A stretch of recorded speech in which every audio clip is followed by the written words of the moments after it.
But anyway, actually, Joe's actually presented for us once, maybe what, 5, 6 years ago? Yeah. And when I was in, and I'll let Joe introduce himself more, but I came in here in 2003 and Joe was one of the first grad students I really got to know. There's quite a few around, but he's the one I still really remember from back in the day. I had a pontoon boat, but I didn't have a truck. I bought from like Spring Lake or something like that. So he was the guy that was going to tow it for me because I didn't have the ability at that time to drive my own boat around. And so we got to really know each other quite a bit. We always had great chats and things like that. One of the things that really stood out, and he can tell you more about it, was he did his undergraduate and graduate degrees here, and he was a pitcher. You can tell from his big shoulders. He was a baseball pitcher, actually. So I think that's really cool. Left-handed. So maybe you can tell me a little bit more about your background. Sure. Sure. I was born and raised 20 minutes northwest of Macomb. Very rural. My graduating senior class in high school was 43. So all I was raised to ever do was to fish and hunt and trap. And that was by my father and grandfather, because that's what they did.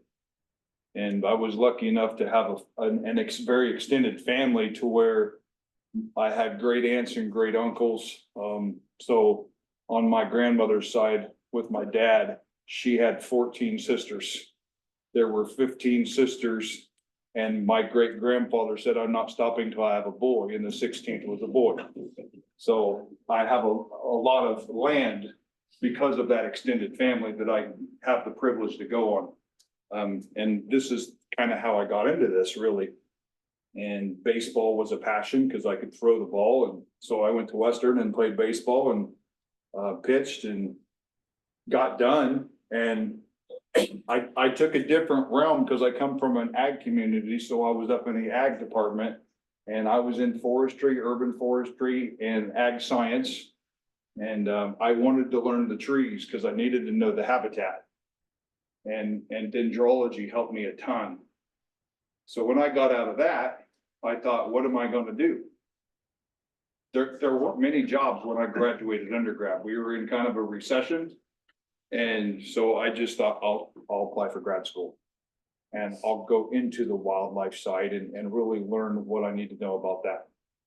So I came up here and I had Dr. Dunstan as an advisor. Rick Anderson was here at the time. But this place molded me into what I am today, 100%. I had the willpower, I had the work ethic that I was raised to have, but this place applied that. I was able to take those skills. They taught me what I needed to know, the professors here. And that's what made me marketable when I got to the job. Because I blew away Missouri employees when I applied for a Missouri job. And those were employees that were interagency employees that knew the institutional knowledge of the agency. Well, I still outcompeted them in their own interview. And that just speaks volumes for what everyone here did for me. So this is not data. This is just pictures. This is like show and tell of what I do and what I've basically experienced over 18 years in government and kind of on the job stuff that comes up. So I'm the wildlife damage biologist. My responsibility is Northwest Missouri. I have 21 counties. And so anybody that has a problem with nuisance wildlife in 21 counties, that's my jurisdiction. We have 6 of me in Missouri that cover different regions, and we all have about 20 counties.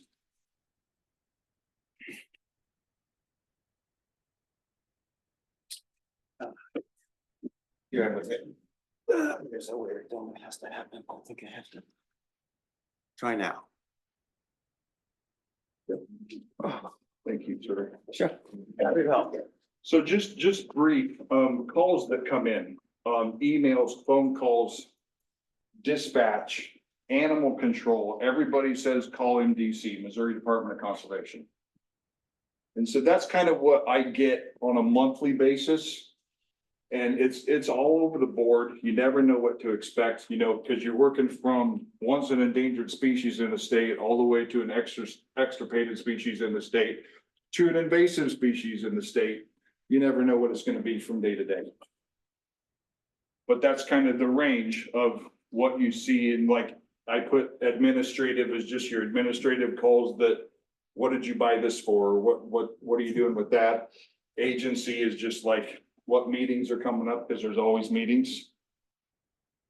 And so this is kind of the requirements behind my position. And if you notice, as I go through this, this is, as much as my job is probably the one job in our agency that has the most hands-on wildlife, it's still working with people more than anything. It's still building partners, it's still establishing partnerships, working with people is what it's all about. And building those networks as far as you can reach, whether it's NGOs or anything like that. That's what gives you the power of success in conservation, because you can't do it alone.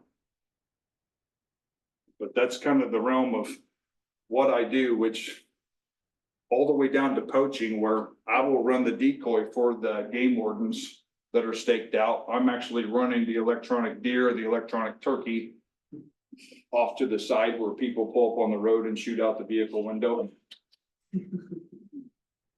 But today, this is probably today, what my generation, the Generation X, is going to be remembered for battling the diseases and the invasive species.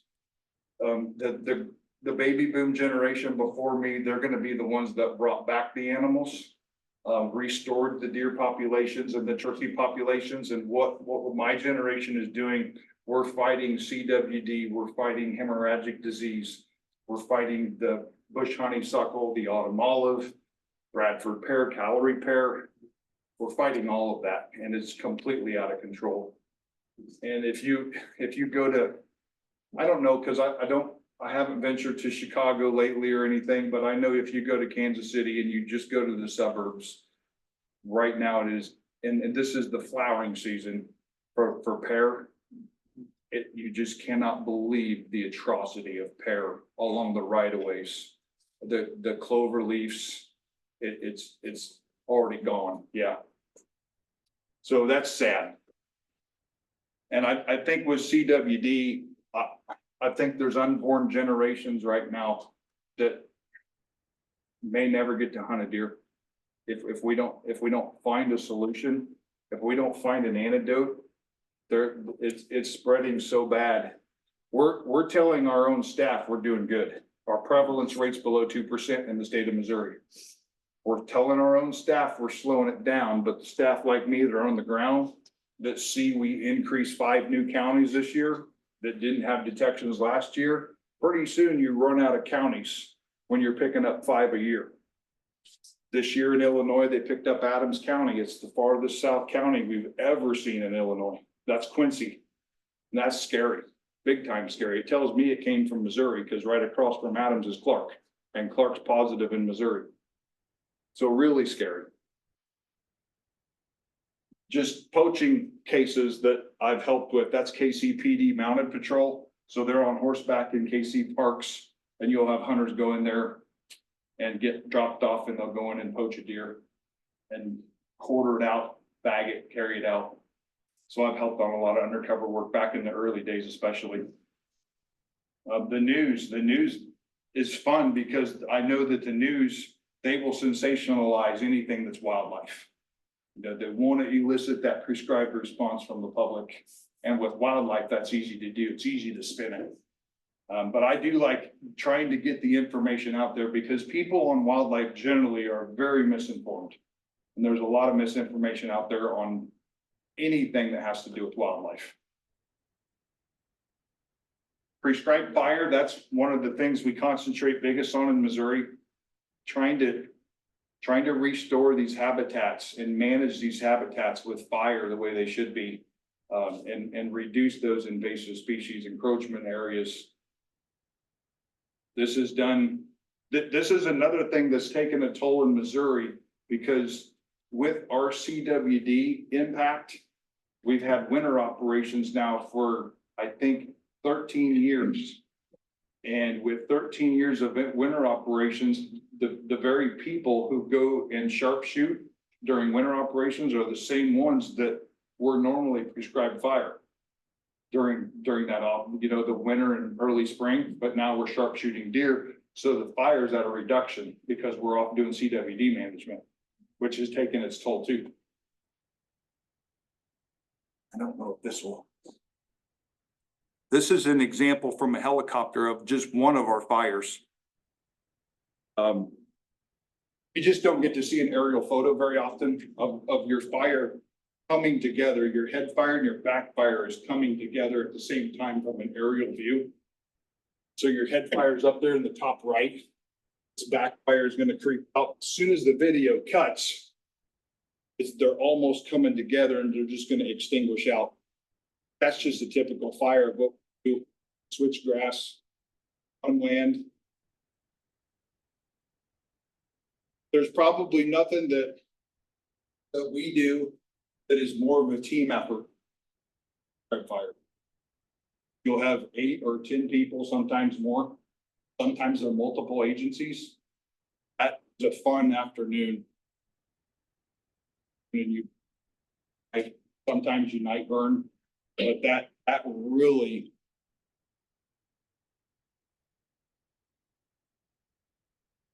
Just tools of the trade. This is my primary tool that I love to use, whether I'm beaver trapping or doing timber stand improvement or anything. That's my tool. And if you're grad or undergrad, learn that tool. Because that should be accessible to you in your garage just as much as a hammer or a crescent wrench or anything. That is an incredible tool to know how to use. This is just a walkthrough after a prescribed fire with drip torches. That's another thing I would advise is learn the drip torch, learn how it functions. Because we were getting people that just we're having to go back. We never used to have to go back to preschool.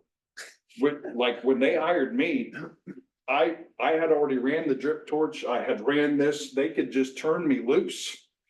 And we took it for granted that college graduates had that real life knowledge. And I'm guilty as anybody of taking things for granted. Now I have to start completely over. I can't just assume that they know how to take a drill bit out of a drill. I can't assume it anymore. And so we're starting over.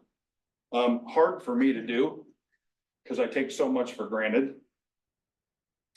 This is urban wildlife at its finest. Just different things that you see. This is trapping at the Kansas City Zoo because there's actually critters there that don't belong to the zoo every night.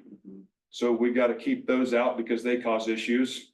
A lot of raccoons, a lot of Canada geese, just different problems. This is a goose roundup. We have lethal removals and we have banding. So on areas where there's active hunting, we will round these up in June because that's when they're molting. They can't fly. So you round them up in pens and you band all of them. And that gives Fish and Wildlife Service a long stream database. When those are harvested by hunters, they'll report those bands in by phone, the band number.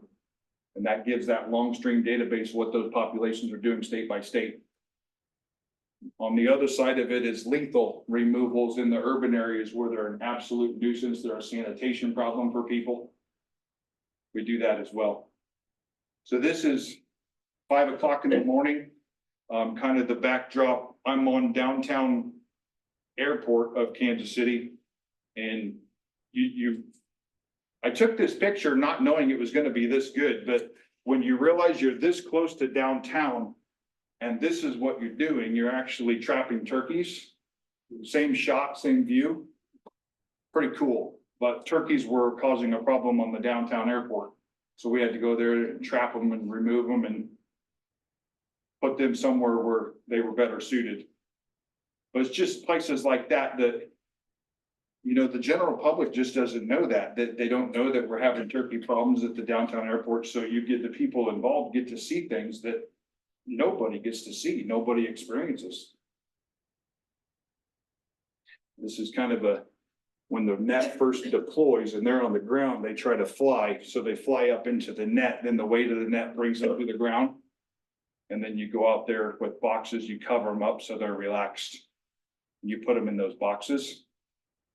And they're really hardy bird. They're like one of the hardiest species that we relocate on anything. We've sent some of our birds to Texas and they've handled that drive fairly well.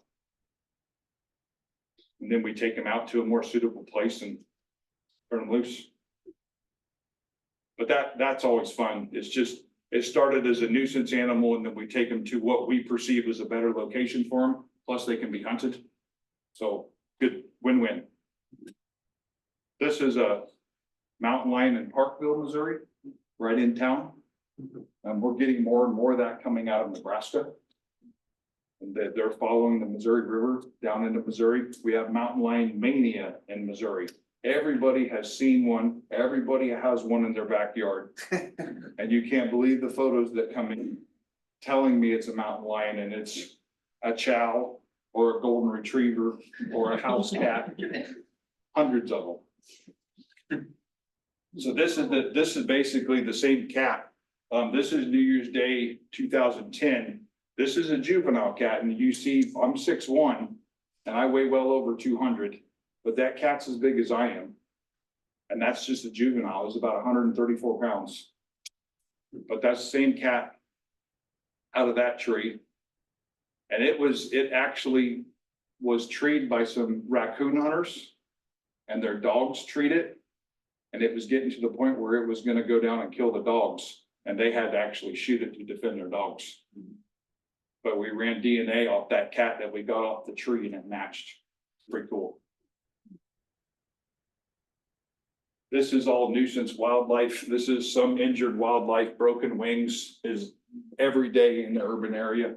We get raptors, birds of prey flying into anything and everything because there's so many obstructions. Beaver's probably the number one still in the state that's an issue.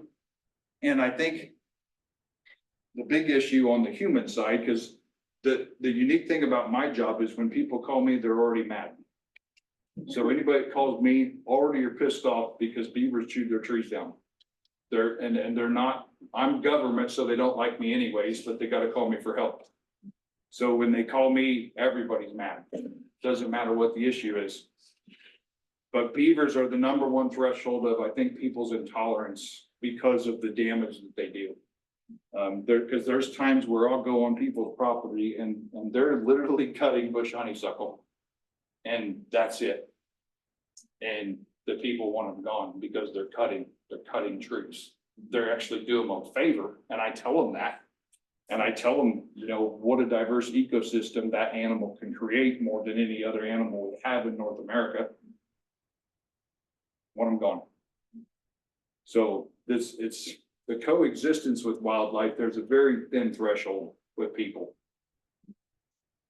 Otters are another one. This is at a marina where we have problems with otters every year. It's an urban lake. So there's a lot of boats left there in the slips and we have otters getting up on the boats, using boats as their latrines. Just causes constant issues. I developed this trap several years ago. And it works well at marinas. It's a very lethal trap. I can catch doubles.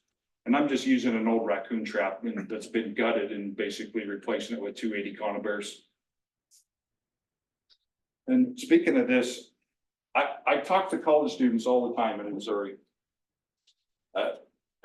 all different universities.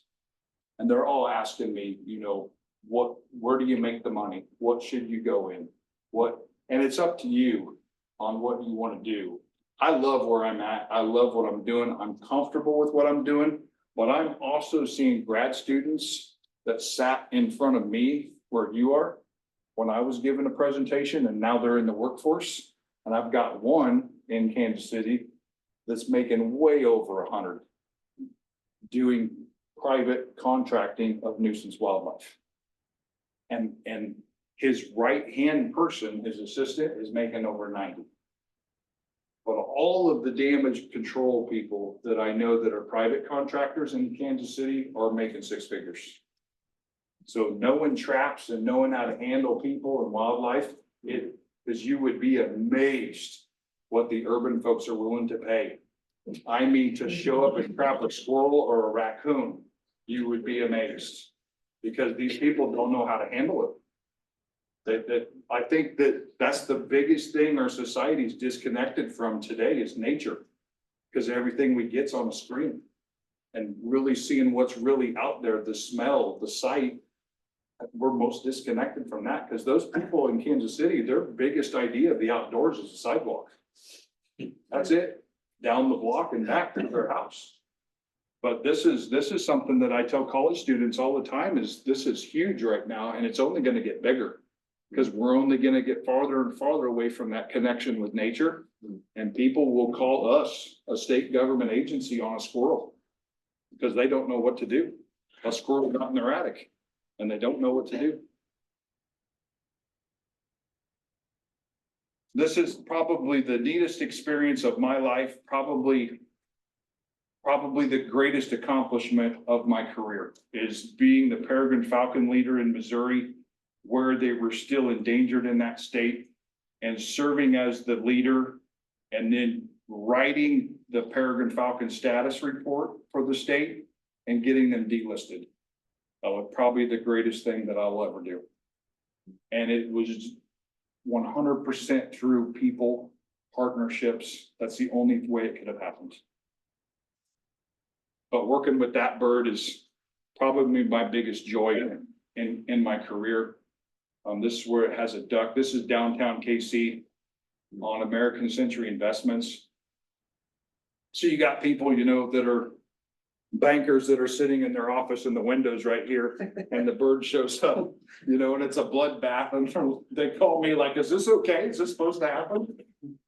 This is banding those falcon chicks.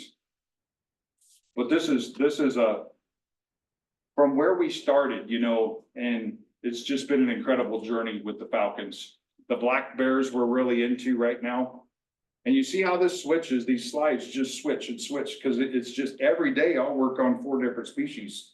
I don't know what I'm doing at 5 in the morning, and I don't know what I'm doing at 10 at night. But it's different all, because when I started, I would push 60 hours and 70 hours all the time, because it's open to do that. Most people in government are gonna work 40 and go home. But I've got a job where beavers don't come out in the daytime. They're gonna be out tonight, and I can trap bears during the day and go work beavers at night. So that's what's cool about this position.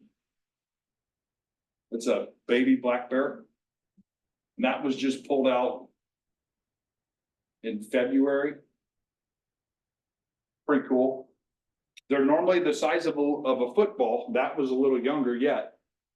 But we've got a bunch of sows that are radio collared, and we'll find where those sows are at, and then we'll go in and do a health assessment on her and get the little ones out, make sure they're okay. Kind of how we do a little population study. We've got an outbreak in mange and bears that's a different mange strain than what's in our red foxes, which is interesting that we're looking at.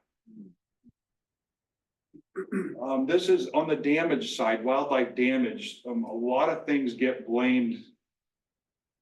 Coyotes get blamed all the time, and it's sometimes dogs. But coyotes will get blamed. Like this is classic coyote because you have feeding. And this is classic coyote because you have the deer still alive. It was shot by a hunter. They hadn't even got to the deer to recover it yet, and the coyotes had already got a hold of it. And coyotes are notorious for feeding on the hindquarters or on the shoulders. And this, I teach folks all the time the difference between how coyotes kill and how cats kill, because cats kill very clean and neat, and they're made for it. They don't miss. Coyotes are rough and rugged because they chew and bite and claw, and where cats are just a killing machine. I don't care if it's a domestic cat, a bobcat, or a mountain lion, they are fit to do it. This is a whole bunch of dead miniature goats, but none of them are fed on. And that's the culprit. Him plus 3 others were running together as rogue dogs, and ended up they had killed 36 in total. And the 3 of them were put down. That dog was eventually put down, and that dog's owner had to pay restitution on 36 goats. Any questions on that at all? This is the type of stuff that people call mad when they lose livestock. They're really mad. Money out of their pocket. So I have questions. So the dogs do that just for the fun of it? Thrill, yeah, and that's the key, because they don't eat it. And that's how it tips you off as a dog. And you could have different places nipped, like I've had a lot of horses that just had nips out of the belly. But it wasn't really feeding, they were just, and there's just dogs nipping at the belly. And just stressing out the horse, and then eventually these get so stressed, they just die. So I'll also ask about that. So you got a bunch of dead goats or people calling you and saying, there are wolves here. Mr. Debold. He was blaming it on coyotes. He's like, but the crazy thing is, they're all here, because the first batch was 17. And he's looking at 17 dead goats. He's like, but they're not carrying them off. And there's no blood. And we're thinking already dogs. When we actually pulled into the parking lot and went down the driveway, the owner wasn't there. This is the second batch of goats after the first 17 were already killed. We saw this happening. And I got out of the truck. This is a lean-to shed. I got out of the truck and came around this side of the shed, and I killed a dog that was on top of that one with the shotgun. And the other guy killed a dog down here. We ended up snaring a dog down the fence here, and that one we found 5 miles away. We took that picture. See the blood here? A Q-tip matched that blood. Yeah. So you put the dogs down because they like humans after they kill the dogs? Are they a threat to humans? Like, yeah, because you said you killed all the dogs, and I'm just wondering, is it because they could be like a threat to people after they their killing spree? I don't think so, because this was a house dog that the owners had absolutely no idea this dog was teaming up with 3 others and even leaving the yard. It was just like a bunch of school board bullies during the day at lunch, take off on recess and escape recess and go out and kill these goats and then sneak back before anybody knows they were gone. And that's what they were doing. Do you know how much monetary range would have been for all those goats? I really don't, but I know it would have been pretty costly because those are expensive. Yeah. My question is about like the rules on having these dogs. Do they get a fine on top of restitution, these dog owners? No, Or I think the restitution and the big fine was putting that Pyrenees down because that's the emotional fine. That really, when you have to put their animal down, that's what really gets them. And that's what that was the Pyrenees, they're like a Yeah. sheep. Yeah. Yeah. Right. Yeah. Exactly. Right, dude. Yeah, it's a little ironic, isn't it? Yeah. Yeah. But so the feral swine, that's something that I've spent months in Mark Twain Forest and just in the 9,500-degree stagnant air, middle of the park, awful conditions to work in. Baiting soured corn, trying to draw these pigs in so you can build a trap and catch them all and kill them all and get them off the landscape. That's something that we've got trappers right now that are working themselves out of a job. And I think Missouri is going to stand as one state that defeated the hog completely. Because we've never given up on it. And it's just, sometimes it feels like because I was baiting, I think 18 sites. And I would all of a sudden just get hogs at a site that hadn't had hogs in a month. But there's just so many acreage in Mark Twain National Forest for them to roam. But it feels like it's never gonna end, but we're getting close. This is probably the greatest picture I've ever seen. This is up in Canada, and this landowner has this camera sitting here, but the coyote came down the same trail and the camera caught the coyote basically at the same time period as it did the wolf during another time. And he laid that coyote because it's the same distance. That's the size difference. And I mean that people will tell you, oh, we seen a wolf in the backyard or something like. And they'd have no idea that the wolf is as big as a deer. And it just dwarfs even a big coyote. That would be, in Canada, that would be bigger than any coyote we have here. Cause it's farther north and they're bigger. And look how much bigger the wolf is. But that's just on size variation that I showed to the public. That's huge. I mean, look at the head on that wolf compared to. There's just no comparison. Thought that was really cool. This is a wolf that I trapped up in northern Wisconsin. And they're still trapping wolves up there. That's a political nightmare. Whether we should hunt or whether we should trap or whether we should just let Avis Wildlife Services handle it. So it's a very political nightmare, but I got to go with some of the APHIS trappers that are radio collaring these wolves. And that was a lot of fun. You go up to northern Wisconsin, anybody from there? It's like, cause we were way up northern Wisconsin, even north of Tomahawk. And there's no litter. Like, that's what I noticed is there's no litter. Everything's pristine and everything's natural. There's just no litter at all. It's like people haven't been there. It's amazing. Yeah. Is APHIS the federal group? That's what you're describing? here? USDA. Yeah, can you remind us what APHIS stands for? I just applied for an APHIS permit and it's for capturing birds. Or transporting bird tissues is what the permit was that I got. Do you remember what APHIS stands for? Animal plant health, something, Inspection service. inspection, yeah. And they're killing wolves? Oh, yeah, Why? yeah. Sorry. Nuisance damage, Wow. exactly what we I have, didn't know that. population problems, yeah, they trap wolves, yep. Yep, that's why I say it's very political up there. And with each, as political positions change through voting, the political climate changes with the wolf, and you never know. But those guys were commenting about how it's really crazy with the wolves. This is rough grouse, same area of Wisconsin, actually. We were trapping rough grouse to restore them to Missouri. That does not work. We don't have the habitat that in Missouri that northern Wisconsin has. We learned that really fast. Traditionally, we had it through historical data, but not anymore. That was a fun journey too. And that's just the culmination of what you get to do over your career and just build on your experiences is a lot of fun. This is a big thing right now in the city. We've got a female goose on eggs and you've got the gander somewhere out here, and everybody that parks in this parking lot, their mind's on shopping. They don't think about something protecting a nest, and the gander will nail them and knock them to the ground. And then they're calling us because we've got geese attacking people.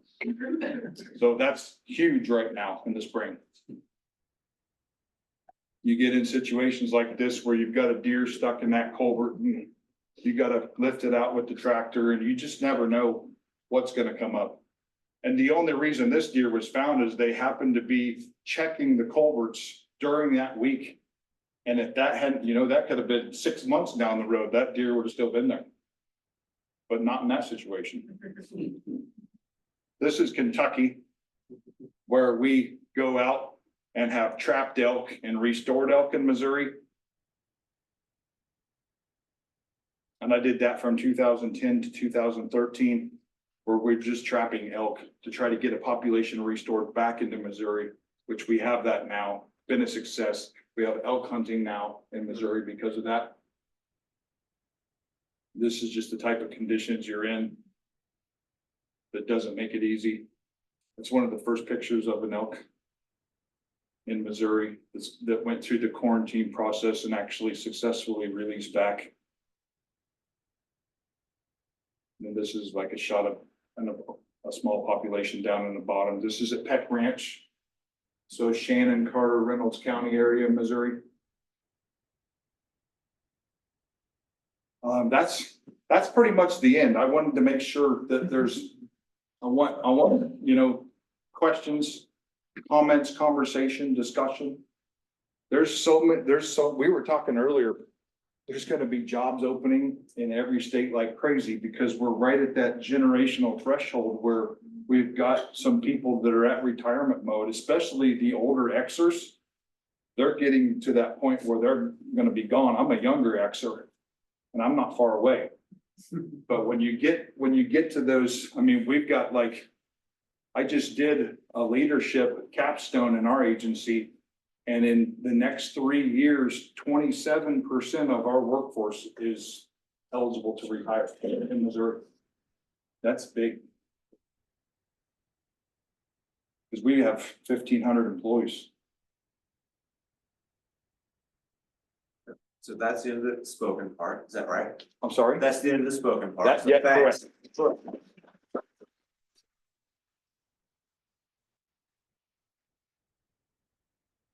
So you alluded to political issues, et cetera, and so you gave a lot of examples about killing animals.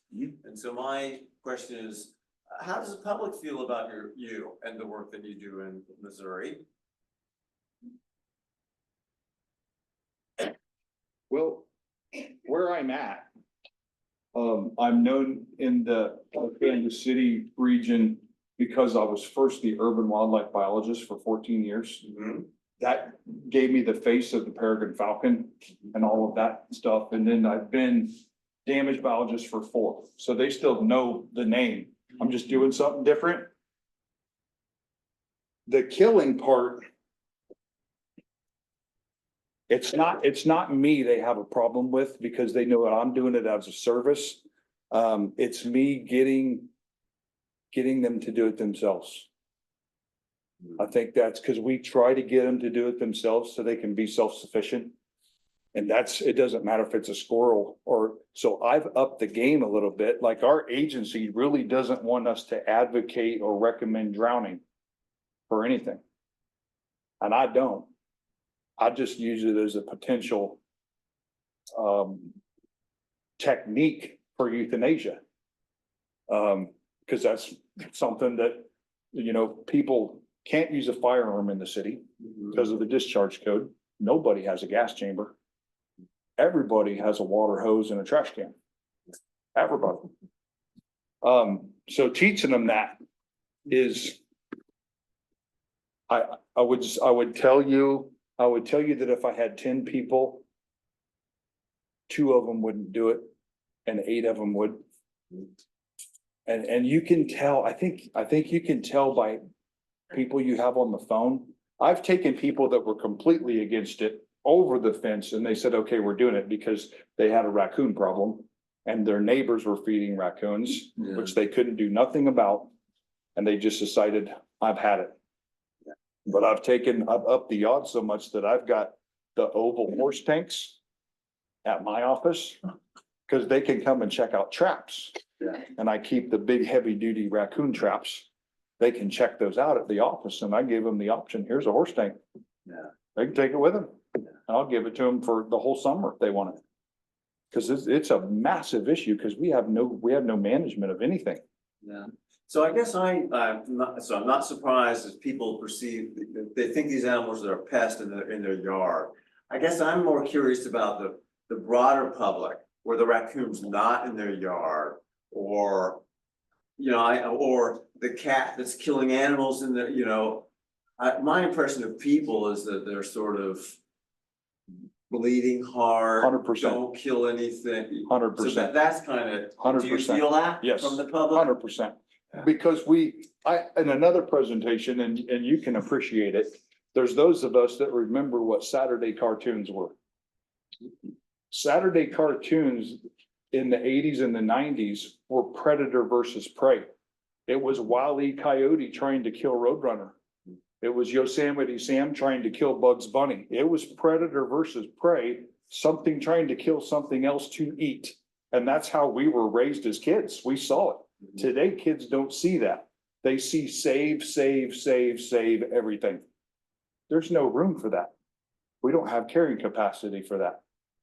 And you're exactly right. It's bleeding heart, save it, don't, yeah. Yep. Yes. So when you kill the animals, what do you do with their bodies? The carcasses, like on beavers, I would take them all to a university, because they want the students to do necropsies and utilize them in classroom work. And so we're hooked up with several universities and biology departments, and we keep them stockpiled in their freezers of different things that we have, just for students. I wanted to piggyback off the cat suggestion. So I know, like, someone just moved in behind me that is like in charge of the cat colonies in Macomb.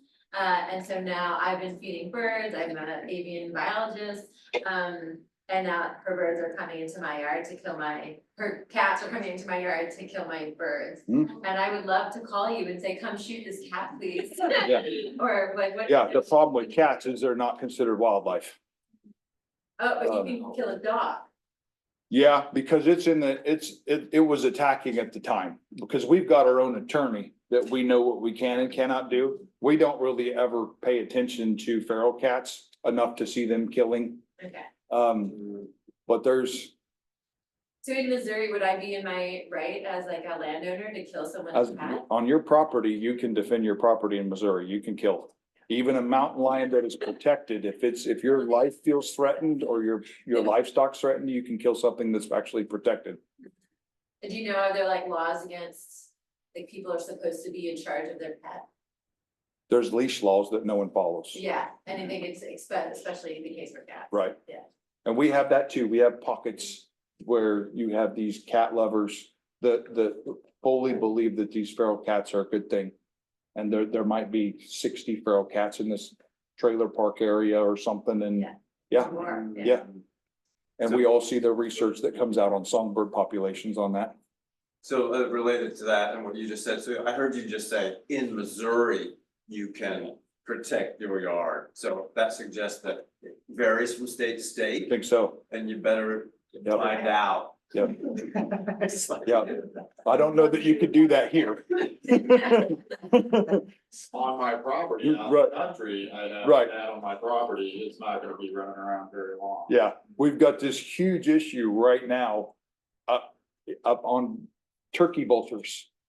And I went to a meeting before I left, and it's an HOA meeting. And turkey vultures, this is a really nice HOA. Everybody's got really nice vehicles. I mean, $40,000 vehicles and above are in every parking lot or every driveway. And they're ripping the windshield wipers off of every vehicle. And like if it's a pickup truck, there's a bedside, the top of the bedside has like a plastic or a rubber coating on it. They'll peel that clear off. And so there's thousands and thousands of dollars worth of damage from these two turkey vultures. And because they're protected under the Migratory Act, the landowners can't do anything. And the landowners are, city code, their hands are tied from city code on dispatch of a firearm. Well, I'm gone.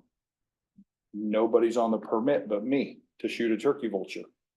So this has been going on, and every day it's getting worse. And I'm going to Tennessee as soon as I leave this room. And they're still mad because I'm not there shooting those turkey vultures. So it's, yeah, it can consume your life. Because there's just so many problems out there. Do you know what's causing that behavior? Like why these? Yeah, the feds, who helped me with this quite a bit, because the thing about the turkey vultures in Missouri is there's a difference between those and the black vultures. Black vultures are getting pretty bad. And, they think, they being the feds, during migration, the turkey vultures migrate south. They pick this up in a neighborhood somewhere to the south as a learned behavior and then brought it back because it's never happened up here. Learned from black vultures? Possibly. Because I was in the Everglades a year or so ago, and there were signs everywhere about be careful of your car, the black vulture will Yes. poke holes in your tires. Yes, Yeah. yes, Yeah. Yes. That's right. And they're the ones that kill livestock too. They'll kill a calf like nothing. Yeah. Can you talk about the one photo in the very beginning where there was a deer in his car windshield? Sure. Yeah, I wanted to know about that too. Um, news stories, right? Yeah, all the way in the beginning, I think. Yeah, that was in my early years, actually, so that's a deer that's clear inside the cab. Yeah, do you all know where Carthage is at? That happened just outside of Carthage.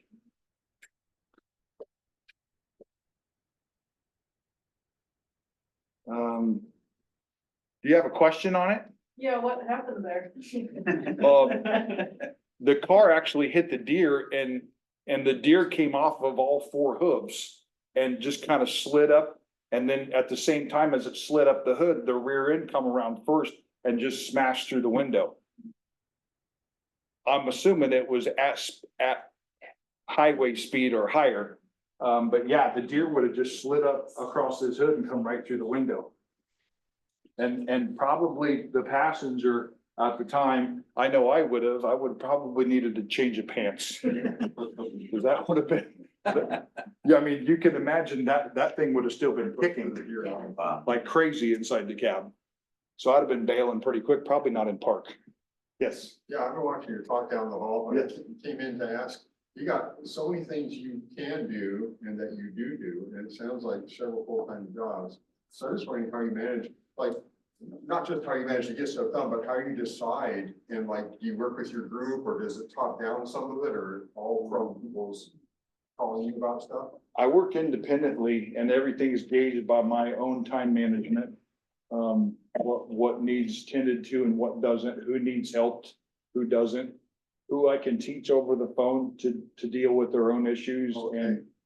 And so, yeah, it's So you've also got stuff where you take teams out to do stuff, where you hire. Like the fire, stuff. like the Yeah, fire. the fire. Yeah, but all the wildlife, the Last nuisance, time you were here, you were talking about like shooting deer from the air, or maybe it wasn't deer, from a helicopter. yep, deer and hogs, yep. But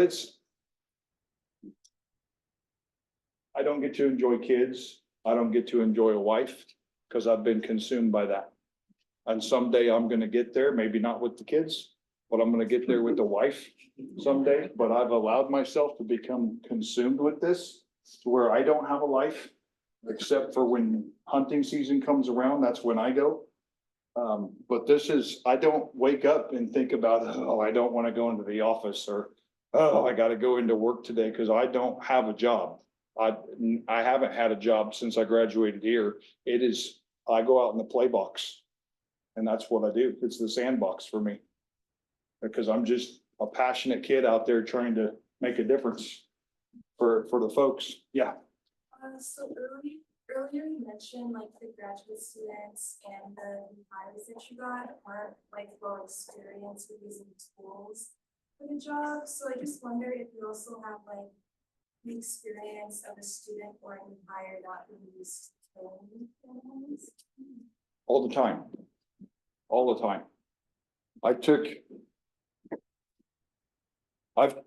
I've taken so many, especially female students, that we hired, that have never seen this side of it, ever. And by the end of the day, they've got a beaver by the back feet holding it up, and we're shooting a picture because they take it in, they process it, they understand it. And it's a good experience. It's valuable experience for them to have because they get to see something that they've never been exposed to. But I have that all the time.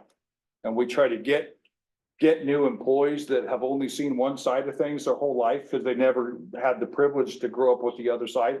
Even with the hunting, we try to get them into hunts where they could take their first deer and see what that's like to process and eat their first deer. And it's a really cool opportunity. And Missouri does a really good job with that. Yes. Do you guys have any internship or seasonal hires for students like them in CDs? And Yes. decide whether they want to do it? Yes, we have internships, we have summer employment, we have seasonal employment. Just watch our job board, and we have our own job board anybody can get into. But yeah, we have a lot of that. And like I say, our agency is gonna be changing a lot because we're gonna lose a lot of people that are eligible to retire. So earlier you were talking about having to trap and capture wolves in northern Wisconsin. So if there was a solution, so like for feral hogs to introduce a large carnivore, like to control the population, would that be a risk to the population? Like, how would that be managed? Or like, I don't think you would get public support. what is it? Yeah, it's gotta be going at, with the way we're doing it with hog trappers. I mean, we had people against us we had people that actually wanted the hogs. They wanted to profit off the hogs in southern Missouri. So we had a fight on our hands for a long time.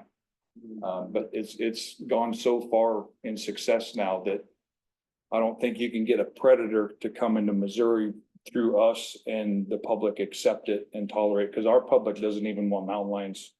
They don't, it's a mountain lion mania, but the people really don't support having mountain lions. We don't have proof of a reproducing population. It's so surprising. So I'm teaching ecology right now and my entire class loves cats. They want to talk about big cats all day long. Like I think these lovey-dovey need kids. With below, with Dr. X. See, but it was next. Yeah, why? Millennial. Like Gen X, millennial, Gen Z. Yeah, they love that stuff, Lion King, like everything, and so it really is surprising that people, but it's not in my backyard. Yeah, and I think everything they see is a cool photo on the phone. It's Yeah. not, Not a real. right, right. But this is the office every day, and I don't have, I don't have any distractions. There's no people around me. I'm just in the office. And that's what I like.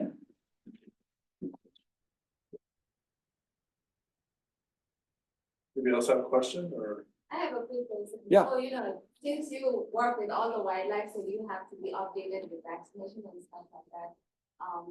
So have you had any case you were like badly, injured or whatever, and then you have to go through all the water compensation, all those kind of stuff? Do you have any story to tell? Yeah, I had an otter bite me one time, pretty bad, and I had to get rabies vaccination, and that, I would not recommend that to anyone. What, the vaccination or? Yeah. Yeah, there was 7 shots in the stomach, and it's not fun. You didn't have to have it before? No, they don't require it unless we're working with bats. Yeah. And I really wasn't working with bats hardly at all. We had another bat expert and we just left it in their hands. So I really didn't come across anything, but the otter was unexpected. And they're vicious. We're getting a lot of otter attacks in the Ozarks. Attacks of humans. Yeah, absolutely. So it's interesting. I found a dead one on the road in Michigan. He's a grad student and they're muscly. Oh, yeah, Right? like bodybuilders. Yeah. Yeah. Are people trying to touch them? Why are they getting bit? No, this was a 7-year-old boy that ran, he was staying with grandparents at the cabin and ran down to the dock, fished for a while.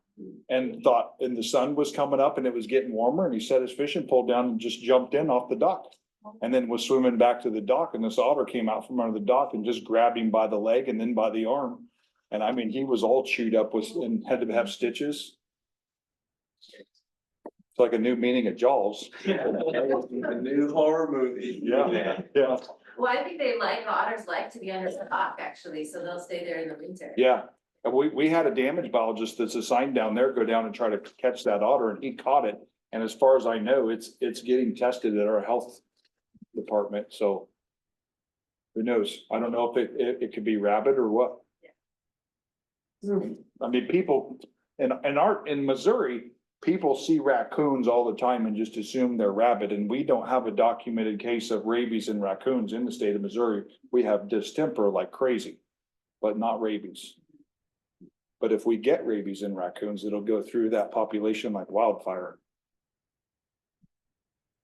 Well, if anybody wants to visit with Joe, he's gonna be around for another 20 minutes or so. Yeah. Thanks, Joe. Thank you. Yeah. Yeah.